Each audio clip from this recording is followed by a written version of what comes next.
Yebo, welcome to Watch Me Build It. I'm loving being part of the international watch community. I never thought I'd be able to say something like that. I think watch people could be perceived as snobby, and I'm sure there are snobby watch people out there, but those are not the people I've met. The people I've met in the international community are by and large generous, open, welcoming, and I'm really having a lot of fun.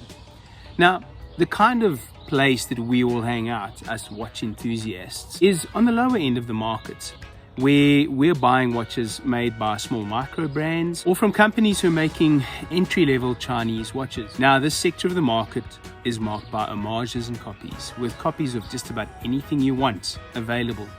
But originality is sometimes a little thin on the ground. So when I see something original, I take time and I pay attention. Recently, Gary of I Like Watches ran the campaign for the design and the build of a brand new original, never been seen before watch. It was the Exciton. He's recently run a Kickstarter campaign and is going to be making a whole lot more of those. I was part of that. I bought an Exciton and I loved it. Another person who has started what I believe is a very effective micro brand is Mark of LongIslandWatch.com. He has launched a micro brand called the Islander. Sorry, if you see my dog and the birds running around, absolutely, I'm filming in my live backyard. I reached out to Mark recently and he generously sent me 3 of his watches. I've done a short unboxing video on that, but today I'm going to be reviewing those watches. The watches I asked for were specifically watches that were quite original. So the ISL-79, the green dial diver, which I'm wearing over here, is like no other watch that you can find. There are design elements that are reminiscent of specific watches, but they come together to form a brand new design, which I quite enjoy. The ISL-39, the sunburst dial dress watch, is a fusion. It's a fusion of date-just hands and dial and SARB or Seiko Saab case. But when they're brought together, I really do believe they form an effective product. Then of course there's the ISL-64, the lavender dial and bezel ladies diver. At 38mm, it could just be for somebody who enjoys lavender and has a smaller wrist. But try finding watches of this size and of this ilk. They're really difficult to come by. Also, there are not many reviews of ladies' watches on YouTube, so I really wanted to get my hands on one of those, allow my wife to test it out, and then to present the thoughts and the feelings about those watches. So here are the 3 watches. Let's flip the camera and have a look, see what they're all about, and is the Islander brand worthwhile? Is the Islander brand high value? Is it something that you would want to spend your money on? Thank you for joining me, and let's enjoy this adventure. Here we are, ladies and gentlemen. We're looking at the ISL-39, the ISL-79, and the ISL-64. Just a recap of what comes in the box. Mark's box is a cardboard box with some very clear, pristine Islander branding. His colors match between the box and the logo. There's a warranty card with instructions. But the warranty is simply a statement that there's a 1-year warranty and you can go and register on the site. There's an email address to contact if your watch needs servicing during the warranty period. And then your manuals, your instruction manuals are actually on the website. I really like that. I think it's very neat and efficient. The box has a very nice plush white cushion on the inside, and that's about it. Well done, Mark. I am not a fan of lots of fuss when it comes to packaging. Okay, so here we go. Let's get going with a review. We're going to begin with the ISL-39. Some dimensions for you. A width of 38.8 to 39.5, depending where you measure. But 38.8 is the width of the bezel. As you can see in profile, the case is actually wider than the bezel.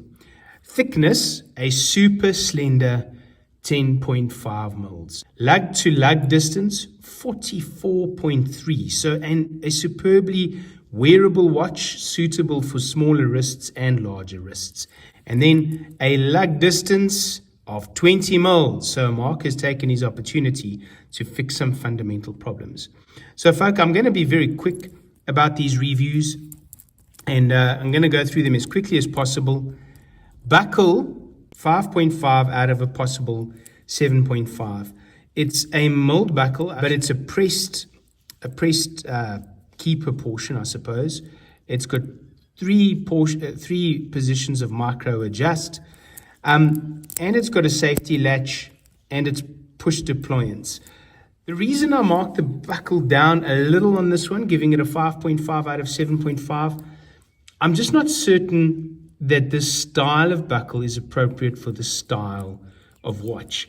The exact same buckle is featured on the ISL-64, and it scores more highly just because I think it's more appropriate.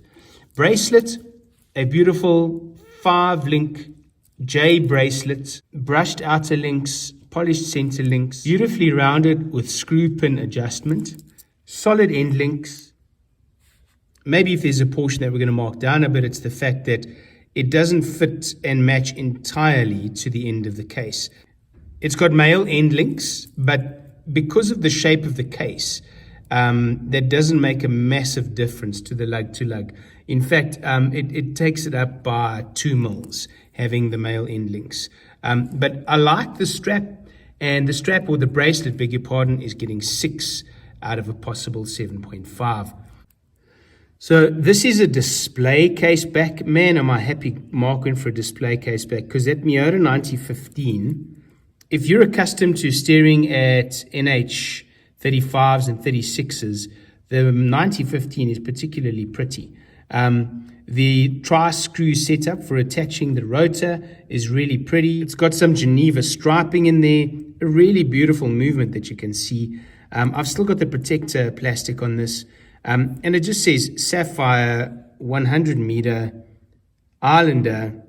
It's got the logo on it. So very simple, but I really like the case back. So this case back scored a 4.5 out of 5 because I really thought it was beautiful, and it showed off some of the beauty of that movement. Case and bezel. I'm going to spend a bit more time on case and bezel over here. So this is, for me, the real strong points of this watch. This case is amazing, and I'm going to work hard to show you the profile of this case. Look at those fluid lines. So Mark has also specifically gone for an homage to the Seiko SARB cases. So you've got this interesting feature on the lug where it's almost like it looks like an extra piece of metal that's overlaid. Of course it isn't, it's just machined that way. We've got brushing on the top of that, high polish on the side of the case. But the most impressive thing about this case is the way that it droops downward from the edge of the bezel. It droops very quickly, very fluidly. It's got an arc shape to it.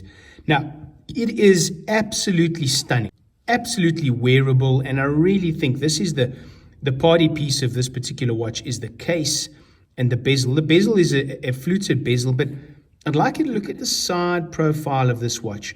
I'm quickly going to remove the watch that I'm wearing, which is a Parnis, and I want you to see the difference in case profile. Okay, so there you have the Parnis versus the Islander. The Parnis looking absolutely overweight by comparison. If you come around the top, look, as we rotate them, you can already see the lugs coming up on the Parnis, and you can barely see anything on the Islander. That's the first time you see the lugs on the Islander that much further in rotation. Even if we go to the side, there's the shape of the Parnis, there's the shape of the Islander. This Parnis has a particularly elegant case in my opinion, but it really looks frumpy next to the Islander's case. And so, in my opinion, the case and the bezel are the real party piece of this watch. The only element that, in my mind, lets the game down a little is the size of the crown. Now, the size of the crown is super usable. Unscrewing and screwing the crown in, setting the time, superb. And from that point of view, it's a win. But it kind of looks a little bit out of place on this elegant case. So I would have given the case and bezel a 14.5. I've taken a point off. That's out of 15. I've taken a point off because of the size of that crown. I just think it's a bit big. It doesn't really integrate entirely well with the case. Can you see the light showing through over there? So maybe that let the teen down a little. I would have given it 14.5 out of 15. It's getting a 13.5 because of the size of the crown, but I think the case and bezel are amazing. Crystal and dial. The crystal is a flat piece of sapphire. I think there's AR coating on this, but please, I might be incorrect on that. But you can see the dial beautifully, and I just love this dial. It's a sunburst dial. It has applied logo, and the automatic script is applied as well. Now, it also has a chapter ring. Now, that's different to the Rolex, and that's more in keeping, I think, with the Seiko build spec. But I think the chapter ring is great because it really gives depth to this entire setup. Both the logo and the script that says automatic are applied. Mark has chosen to go with batten indices over here, and he's got the stick or fence post hands that also come from the Datejusts and the OPs. But the case itself is a Seiko case.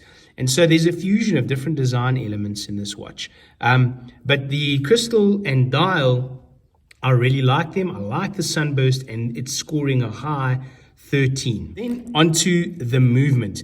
This is running a Miyota 9015, and that is responsible for the price point of this watch at $350 US.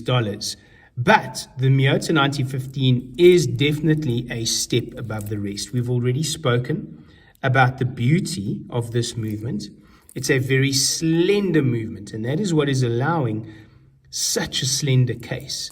It's fluid as well. When I unscrew this crown and I wind it, it's a very smooth wind. When you take it out to first position, the date flips in the opposite direction. Look there. The date wheel flips upwards rather than downwards, which is what you would expect on a Seiko. 28,808 beat per second movement, which is what gives that second hand an even more fluid transit through the second, minute, and hour markers. So this movement, one of the better ones on the market, could have scored 20. It's scoring an 18. Loom, I'm going to need to insert loom shots over here. For a dress watch, this loom is amazing. Mark really features and majors on the loom, and the loom is scoring an 8 out of 10. Now for the question of value. So this watch costs $350 US. It's $51 more expensive than most of Mark's watches, which makes it feel expensive. But I cruised around on his website and I thought, what could I buy from Mark for similar money? So the Seiko Cocktail Time, you can buy from between $340 and $420. The Seiko Turtle, $372. The Samurai, $395. A San Martin, which you cannot buy on Mark's site, a San Martin Datejust, $461. And the Seiko SRPE, that's the Seiko 5 with the dress bezel of 40mm, that is $275. So the only one of those watches which is cheaper than this is the Seiko SRPE that's running an NH35. So I actually believe the value proposition over here is not as weak as it seems. We are talking about a watch, a micro brand watch made by someone who is an amazing enthusiast of watches. We're talking about a fusion of design elements that, in my opinion, work superbly well. And you're doing all of this for $350 US. So I'm giving this a 7 out of 10 for the value. And then finally, there's the X factor. The X factor is difficult to judge. It's certainly the most subjective of all of the elements that you are deciding on when you're looking at the scoring or that. And I'm giving the X factor a 7.5 out of 10. It's not super high, and I think it's because perhaps the sunburst dial is maybe a little too generic. It's not as exciting as it could have been. Personally, I think I would have taken the blue dial. Mark, I'm sure you would agree.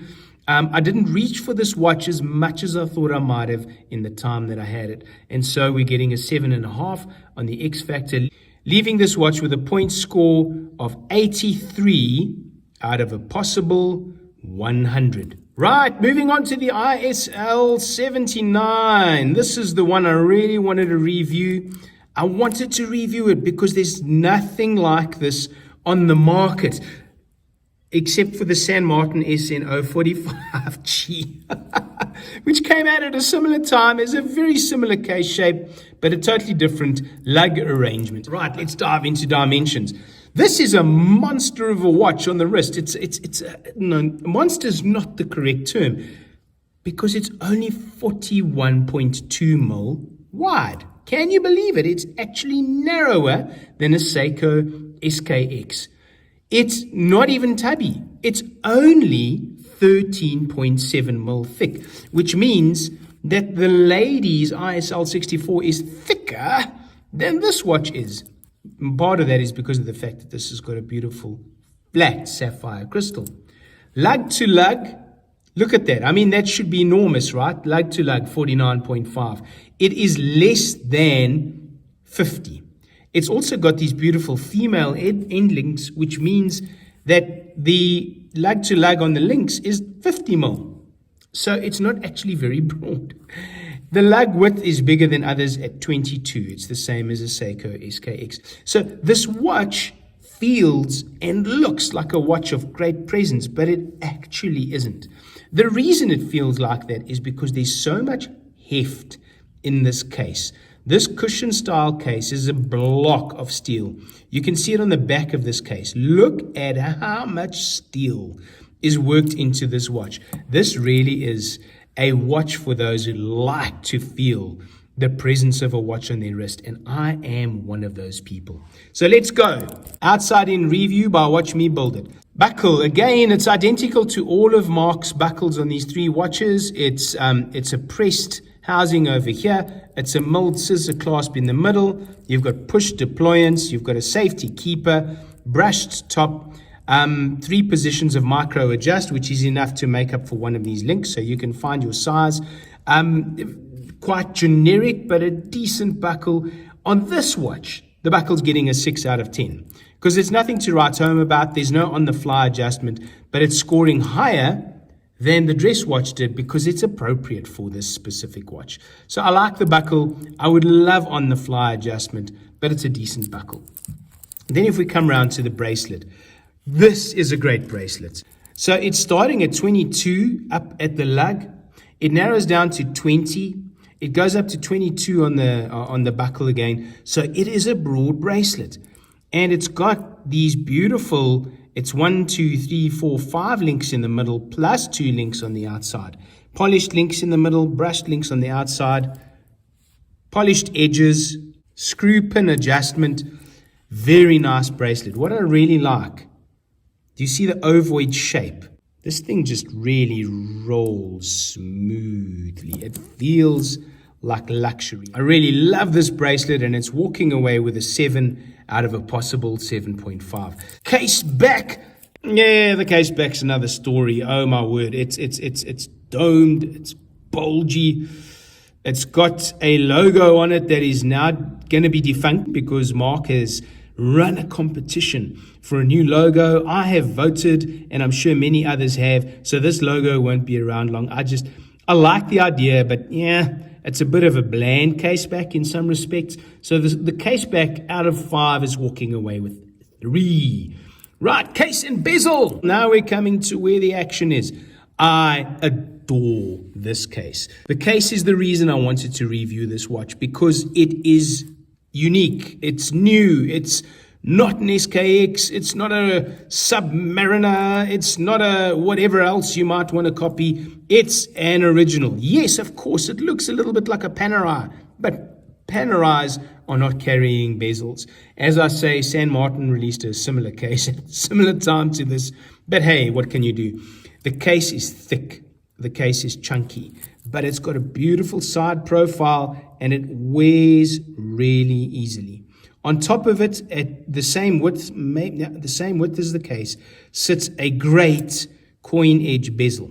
A coin edge bezel that's carrying a beautiful ceramic insert, a loomed ceramic insert, I might add. 120 click, let's listen to this puppy. Not the loudest clicks, but they genuinely feel awesome. They feel like luxury, and I think this bezel is amazing. So case and bezel on this watch, we had a possible 15, and I'm scoring a 13 out of 15. Crystal and dial, you've got a flat sapphire crystal with a chamfered edge that distorts things on the edge. Can you see it catching the light of those indices on the inside?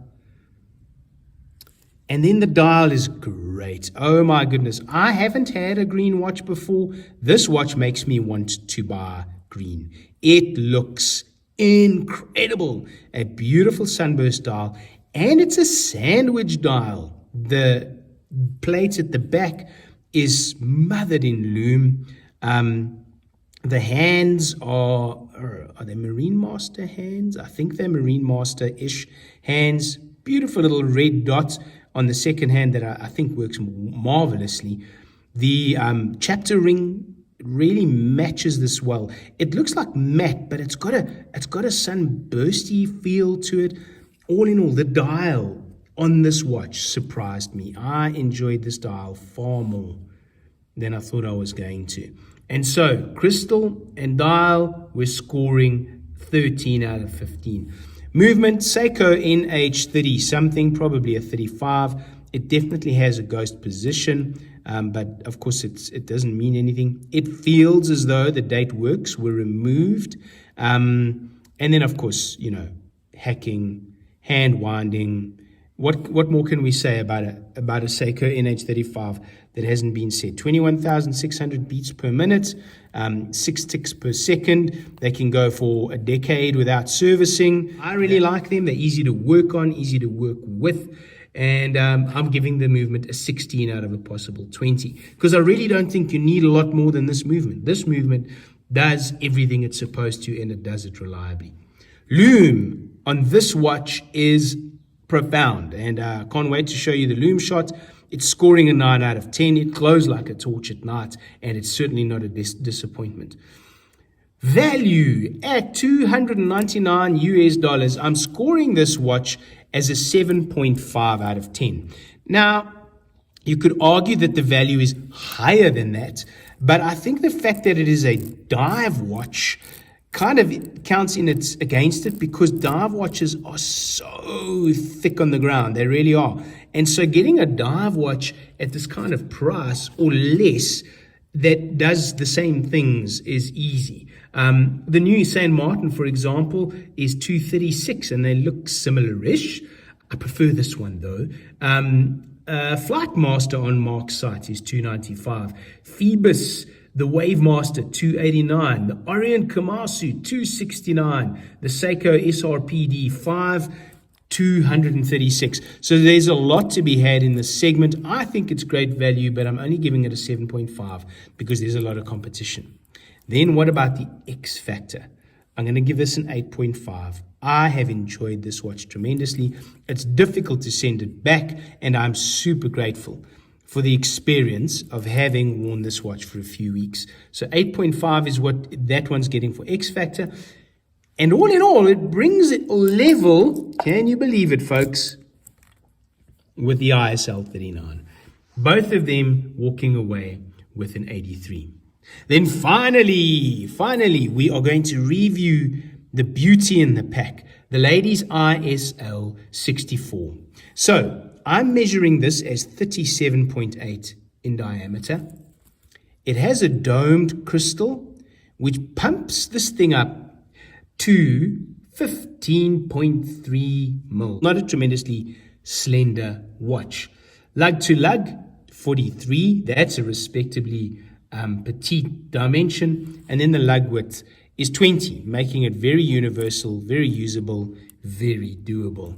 So a great set of dimensions, maybe a little bit chunky for some ladies. Great if you're a guy and you want to rock something that is lavender, or if you want to buy one of the other ISL-38s. I found it a bit small. As a dive watch, it just felt a bit more dainty. Right, here we go. Buckle. This is exactly the same buckle as on the ISL-39. Push deployance, safety keeper, pressed outer shell, milled inner shell, 3 positions of micro adjust. But on this dive watch, where it is a little more appropriate, it's scoring a 6 rather than a 5.5. Bracelet is great. Bracelet's running 20 mil, 15.5, 17.6 at the buckle. So it tapers really fantastically, very easy to wear. By the way, those are the same dimensions as on the ISL-39. I think on this one, the end link fits a bit better than on the ISL-39. It's a solid end link. You can see how nicely these links are brushed underneath. Polished on the middle 3, brushed on the outer ones. Tremendously usable and comfortable bracelet. So the bracelet's scoring a 6 out of 7.5. Case back on this one is a similar story to the ISL-79. Not much to write home about, I'm afraid. Very standard, very straightforward case back here, earning a 3.5. Slightly better because there's not as much spare steel around the edges. But hey, who looks at the back of a watch anyway, right? Now moving on to the case and bezel. I've never managed or handled the smaller Seiko SKXs, but I really like the way Island have done this. Nice squared lugs over there. Look at that. The brushing doesn't end on the edge. There's like a detail line on the top of that, on the top of this transition. And I just think it's really great. Great brushing on the top of the lugs. But there's this other very soft detail line that runs across the edge. Can you see that? And I just think it breaks up the side of this watch beautifully. There, you can see it really great over here. Gives it some interest. It gives it some, I don't know, it really does favors for this watch. Of course, it has drilled lugs to make strap removal and replacement a walk in the park. A beautiful, beautiful case. Bezel, similarly to the ISL-79, is a coin edge bezel. If we come to the top, no, man, that is not a ceramic bezel insert. It is a sapphire bezel insert, loomed with luminous paint on the back. And so when you charge this one up, the whole bezel is iridescent, and of course you can see the markers far more clearly. The bezel itself, 120 click. Tighter for some reason. Can you see the loom coming through there? For some reason, tighter than it is on the ISL-79, but well aligned, does its job beautifully well. So case and bezel, 13.5 out of a possible 15, and I docked half a mark because this bezel is too tight in my opinion. Then crystal and dial. First of all, I love the fact that that's a domed crystal, right? Stunning, stunning domed crystal. Dial. I love this lavender, sunburst, raised indices, marine master hands, day-date complication, subtle printing, automatic 200, subtle application of Mark's logo, which I really love. I know you've taken fire for it in some sectors, Mark, but that logo must never go away. An incredible chapter ring, similarly to the 79. It's got a bit of a sunburst feel under the matte surface. A stunning, stunning, stunning dial. And I've got to tell you, this watch is a looker. My wife loved the look of this watch. Crystalline dial, 14 out of 15. Movement, I'm going to give the same as I did on the 79. It's an NH36 in this particular watch. and it's getting a 16 out of 20. Loom is also getting 9 out of 10. Value, so here, this is the funny thing. This is the same price as the 79, but its value is going up to 9 out of 10 instead of 7.5. What? Are you kidding me? Let me tell you what the competition cost. A ladies Presage 33, which is not really a dive watch, by Seiko, $450. The Squale Montauk 38mm, $595. The Squale Pink Dial 42mm, $975. Thank you very much, man. So, in terms of value, there is not a ladies diver out there that comes close. And so this is getting 9 out of 10. X Factor. This is scoring huge on the X Factor. It's getting 9 out of 10 because I just think that is a gorgeous, gorgeous, gorgeous watch. So, coming through the posts at the end with those two surprise scores, the ISL-64 is walking away with 85.5, whipping the two men's offerings because of the value proposition, and that's because it's fishing in a different pond and because of its incredible X factor. So there we have it, ladies and gentlemen. ISL-39, ISL-79, ISL-64. 3 incredible watches. You cannot go wrong by buying an Islander. So there it is, folks. Mark of LongIslandWatch.com. The Islander watches. I really think they're tremendous, tremendous watches. Amazing offerings, incredible value, and really timepieces that you cannot go wrong with. I'm loving the design of this ISL-79. I didn't think green was going to do it for me, but it certainly has. The ladies' watch is a solid, solid, solid offering. And the dress watch, the ISL-39, is stupendous. It really is a piece of elegance, high quality craftsmanship, and something that you really would not regret buying. So follow the link below the video to any one of these 3 watches. It's not an affiliate link, it's just going to take you to Mark's page. But he's a real gentleman, he's got a great team. They will help you with any of your requests, and if the watches are in stock, they will ship them to you as speedily as possible. Thank you for watching me build it. Thank you for watching me review it. Thank you for joining me on this journey. Bye.